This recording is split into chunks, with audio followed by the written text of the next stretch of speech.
Hello বন্ধুরা, ঠাম্মার রান্নাঘরে আপনাদের সবাই স্বাগতম। একটা নতুন রেসিপি নিয়ে চলে এসেছি আজ আপনাদের সাথে। দেখে নিন। চিংড়ি মাছের মালাইকারি বানানোর জন্য আগে গরম তেলে আমি চিংড়ি মাছটা ছেড়ে দিলাম। একে একে চিংড়ি মাছটা এরকমভাবে লাল লাল করে ভেজে নেব। দেখুন কি অপরূপভাবে ভাজা হচ্ছে সুন্দর করে। চিংড়ি মাছটা লাল লাল করে ভাজা হয়ে গেলে আমি এক এক করে তুলে নেব এবং সেই তেলে আমি এলাচ, দারচিনি দিয়ে দেবো। পেস্ট করা পেঁয়াজটাও দিয়ে দিলাম। পেঁয়াজটা বেশ ভাজা ভাজা হবে। যতক্ষণ না তেলটা শুকিয়ে যাচ্ছে পেঁয়াজটা এইভাবে নাড়তে হবে। দেখুন কি সুন্দর ভাজা ভাজা হয়ে গেছে পেঁয়াজটা। এখন একটু আলতো আলতো জল আছে, সেটা নেড়ে বের করে নিতে হবে। পেঁয়াজটা ভাজা হয়ে গেছে। পেঁয়াজ ভাজা হয়ে গেলে এবার আমি এতে দেবো আদা রসুনের পেস্ট। আদা রসুনের পেস্ট দিয়েও একই রকমভাবে নেড়ে ছেড়ে নিতে হবে। গ্যাসটা একটু বাড়িয়ে দিলাম, কমিয়ে রেখেছিলাম। পুরোটা মাখিয়ে নিতে হবে।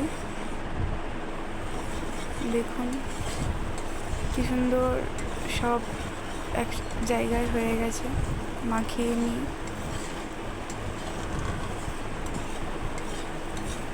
আদা রসুনের পেস্টটা ভাজা ভাজা হয়ে গেছে। এরপর আমি দিয়ে দেব কাঁচা লঙ্কা করা পেস্ট। কাঁচা লঙ্কার পেস্টটা দিয়ে আমাকে একইভাবে নাড়াচাড়া করে নিতে হবে। পেস্টটা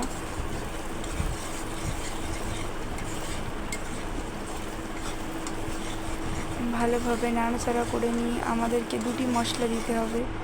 এক হচ্ছে হলুদ গুঁড়ো পরিমাণ মতো এবং লঙ্কার গুঁড়ো স্বাদ মতো।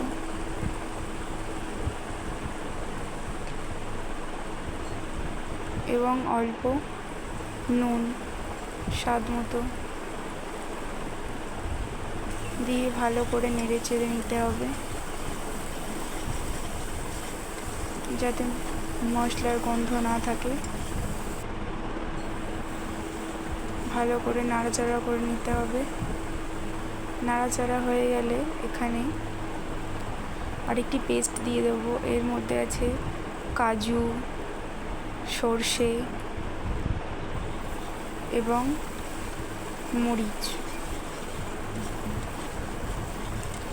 একসাথে নেড়ে চেড়ে নেওয়ার পরে সেই বাটি ধোয়া জলটাই আমি দিয়ে দিলাম। ভালো করে থিকনেস আনতে হবে।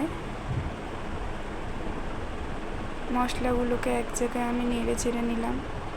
এরপরে নারকেল কুড়ে দুধ বের করে রেখেছিলাম, সেই নারকেল কোড়া দুধটা দিয়ে দিলাম